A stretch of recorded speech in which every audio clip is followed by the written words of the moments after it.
warahmatullahi wabarakatuh. Saya Siva Sukmasyani.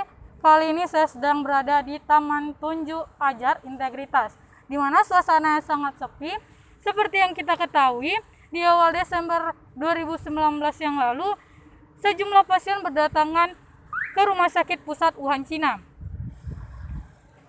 Pasien-pasien tersebut mengeluhkan hal yang sama seperti sesak napas dan sakit tenggorokan akut.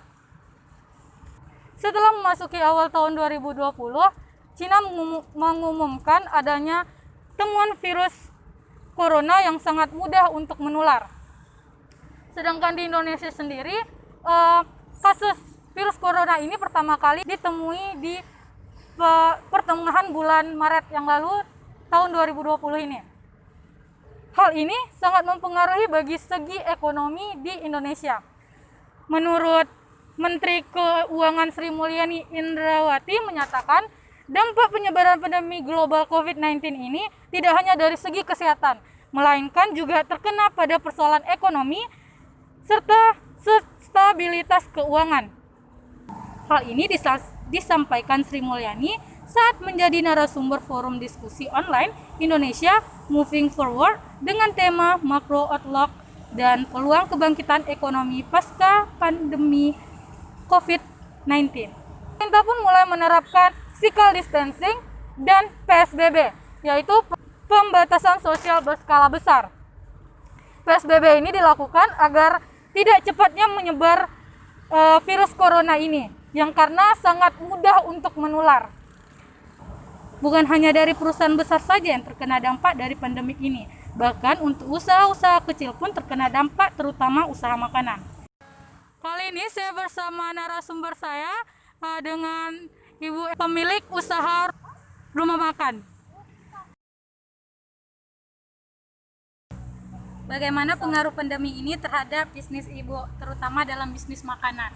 Pengaruhnya sangat besar kali. Penghasilannya itu mungkin sepertiga lagi yang daripada biasa kan, persennya kan itu lebih daripada separuh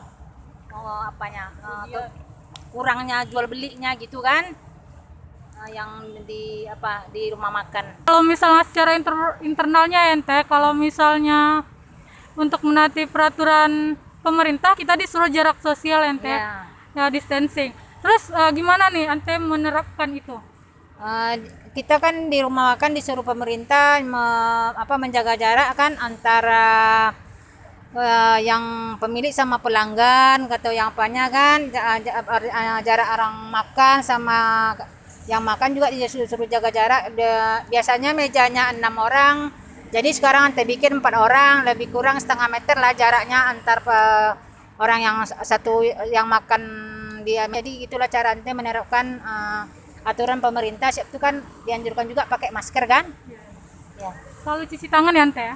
Cuci tangan ada disediakan sanitizer kan. Disediakan cuci tangan di apapun ada juga. Ini kan pokoknya apa yang disuruh pemerintah kita. Terus ente, kalau kekhawatiran yang ante rasakan ente, kalau misalnya pandemik ini berlangsung dengan lama, apa ente yang kekhawatirannya ante takutnya kan masyarakat Indonesia nih udah banyak miskin, bertambah banyak lagi miskinnya kan. Jadi tidak bisa cari makan. Jadi mudah-mudahan cepatlah pandemi corona ini berlalu dari Indonesia kan. Jadi bisa kita seperti biasa berusaha di luar kan, tidak takut lagi keluar rumah. Jadi yang orang yang udah pengangguran bisa lagi cari kerja gitu kan, biar cepat. Kekhawatirannya itulah yang biar cepat bisa masyarakat bisa cari kerja lagi di luarnya. Jadi banyak ya ente yang kita khawatirkan ya ente. Semoga aja COVID ini bisa cepat berlalu ya ente. Makasih ente atas wawancaranya. Sekian dari laporan saya. Mari selalu menjaga pola hidup sehat. Selalu cuci tangan setelah melakukan kegiatan dari luar rumah. Dan jangan lupa untuk tetap memakai masker. Saya Siva Sukmasyani melaporkan.